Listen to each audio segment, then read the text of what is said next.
আজকে আমি মিষ্টি কুমড়ার পাতা দিয়ে চাপা শুটকি দিয়ে পাতুরি বানাবো, শুটকির পাতুরি বানাবো। তার জন্য আমি এখানে চাপা শুটকি ধুয়ে নিয়েছি, কাঁচামরিচ, পেঁয়াজ আর রসুন অনেকটুকু পরিমাণ কেটে ধুয়ে রেডি করে নিয়েছি।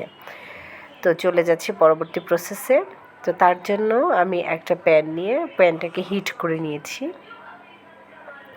একটু লবণ ছিটিয়ে নিয়ে তারপরে আমি এই প্যানটাতে সবগুলো শুটকি দিয়ে দিব, ছড়িয়ে বিছিয়ে দিয়ে দিব। একটু লবণ দিয়ে বিছালে হয় কি শুটকিগুলো তাওয়াতে লেগে যায় না। তো তার জন্য আমি এখানে লবণ দিয়ে শুটকিগুলোকে দিয়ে দিয়েছি, আর ভাজাটা খুব ভালো হয়, মুচমুচে হয়।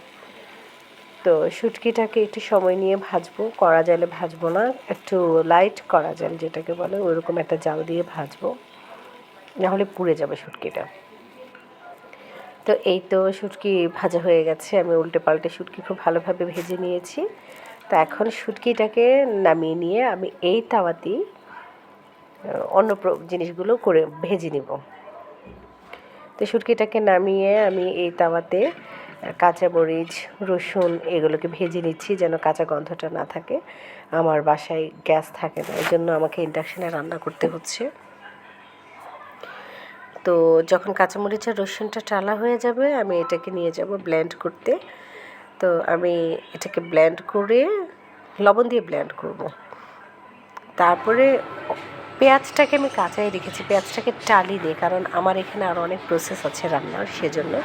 তো পেঁয়াজের সাথে ভর্তাটাকে মিলিয়ে নিব, লবণ টবণ চেখে ঠিক আছে কি না। তারপরে আমি একটা একটা করে পাতা দিয়ে পাতুরি বানিয়ে নিব।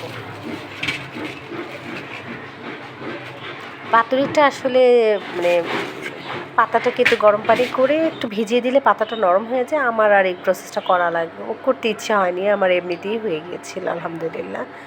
তো আমি এদিকে পাতুরি বানাচ্ছিলাম, আর অন্যদিকে কড়াইতে তেল দিয়ে গরম করতে দিয়েছি, কারণ আমি একটা একটা করে পাতুরি দিয়ে দিব কড়াইতে।